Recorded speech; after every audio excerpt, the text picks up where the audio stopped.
এই মুহূর্তে মুক্তিযোদ্ধাদের পক্ষ থেকে অবিলম্বে এখনই খুনি হাসিনার সরকারের পদত্যাগ দাবি করছি। বিগত এই কদিনে অনেক তামাশা করেছেন।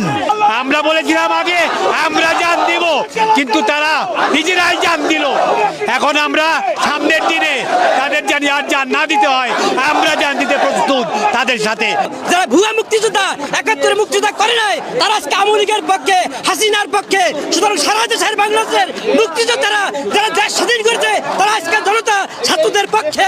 এই কথা আমরা বলতে পারি আপনাদেরকে, আমরা হাত দিয়ে গল করে হাত দিয়া। যে পর্যন্ত ছাত্রদের এই দাবি, আমাদের জনগণের ভোটারদের দাবি মানে না হইবে, সে পর্যন্ত হাসিনার পতনের পর্যন্ত আমরা শেষ পর্যন্ত দিয়ে আবার রক্ত দিয়ে আমরা মাঠে থাকবো ইনশাআল্লাহ।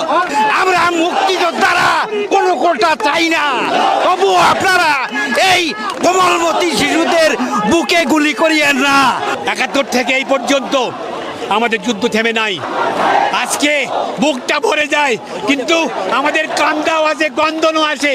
এত এত অল্প বয়সী প্রাণের ধ্বংস হলো এই একটা হত্যারও আমরা অন্যথায় যেতে দেব না। আমরা ৭১-এ যেই যুদ্ধ শেষ করতে পারি নাই, আমরা এই আমাদের কোমলমতি ছাত্রছাত্রীদের, শিক্ষার্থীদের মাধ্যমে সেটা আমরা ইনশাআল্লাহ পূরণ করব। আমরা এই মুহূর্তে ঘোষণা করছি, সারা দেশে যে সমস্ত মুক্তিযোদ্ধারা ৭১-এর রণাঙ্গনের মুক্তিযোদ্ধারা এখনো বেঁচে আছে, তাদেরকে করজোরে অনুরোধ করব, আপনারা এই কোমলমতি ছাত্রদের পাশে এসে দাঁড়ান। আমরা দাঁড়িয়েছি, ওদের পথ প্রদর্শকের ভূমিকায় আপনারা দাঁড়ান। আমরা দাঁড়িয়েছি, আমাদের পাশে এসে দাঁড়ান। আমরা খুনি হাসিনার পতন চাই। ১৯৭১ সালের রণাঙ্গনের মুক্তিযোদ্ধারা আমরা আজকে একত্রিত হয়ে কোমলমতি ছাত্রদের সাথে একত্রিত ঘোষণা করছি এবং তাদের রক্তের বদলা চাই। শেখ হাসিনা, এখনো সময় আছে, তুমি নীরব হও, এখনোই তুমি পদত্যাগ করো। আর তুমি এই দেশের রক্ত ঝরাবে না, তোমার রক্তের বন্যা আমাদের আর বুকে লাগাও না।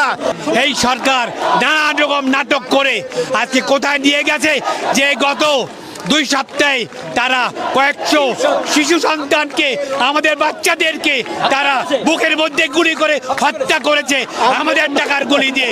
আমরা এর প্রতিবাদ জানাচ্ছি। আমরা আজকে আবু সাঈদ যেইভাবে দেখিয়ে দিয়েছে, তার সিনা টান টান করে আমাদের লজ্জায় পড়েছি। আমরা আজকে সিনা টান টান করবো, আসো আমাদের বুকে গুলি মারো। মুক্তিযোদ্ধাদের পক্ষ থেকে আজকে আমরা বৈষম্য বিরোধী এই ছাত্র আন্দোলনে শরীক হওয়ার জন্য, একাত্মতা ঘোষণা করার জন্য আজকে আমরা এখানে দাঁড়িয়েছি। আমরা মনে করি আমরা সেদিন যুদ্ধে গিয়েছিলাম কোনো কোটা বা সুবিধার জন্য না, আমরা দেশটাকে স্বাধীন করার জন্য সেদিন যুদ্ধে গিয়েছিলাম। আমরা মনে করি আমাদের কোটার প্রয়োজন নাই, কিন্তু আমাদের এই কোমলমতি শিশুদের বুকে আর একটাও গুলি চালাবেন না। এই আন্দোলনের যারা নেতৃত্ব দিচ্ছে, তাদের ইচ্ছা মতন যতক্ষণ পর্যন্ত সবকিছু না চলবে, ততক্ষণ পর্যন্ত আমরা রাজপথে থাকবো। আমাদের সন্তানরা জীবন দিতে শিখেছে, আর আমাদের কোনো চিন্তা নাই, আমরা আছি তাদের সাথে।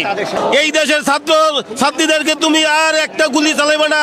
আমরা অনেক সহ্য করেছি, এখন ধৈর্যের বাঁধ ভেঙে গেছে। আমরা সবাই মুক্তিযোদ্ধারা একত্রিত হয়ে আজকে এই শহীদ মিনারের সামনে এসে ছাত্র জনতার সামনে সম্মুখীন হয়েছি। এই দেশে আর যেন কোনো গুলি চলে না। পুলিশ বাহিনীকে হুঁশিয়ার করে বলছি, আপনারা সবাই নিরপেক্ষ হন। ভারত হইতে সাবধান, ভারত থেকে সাবধান, রড থেকে সাবধান।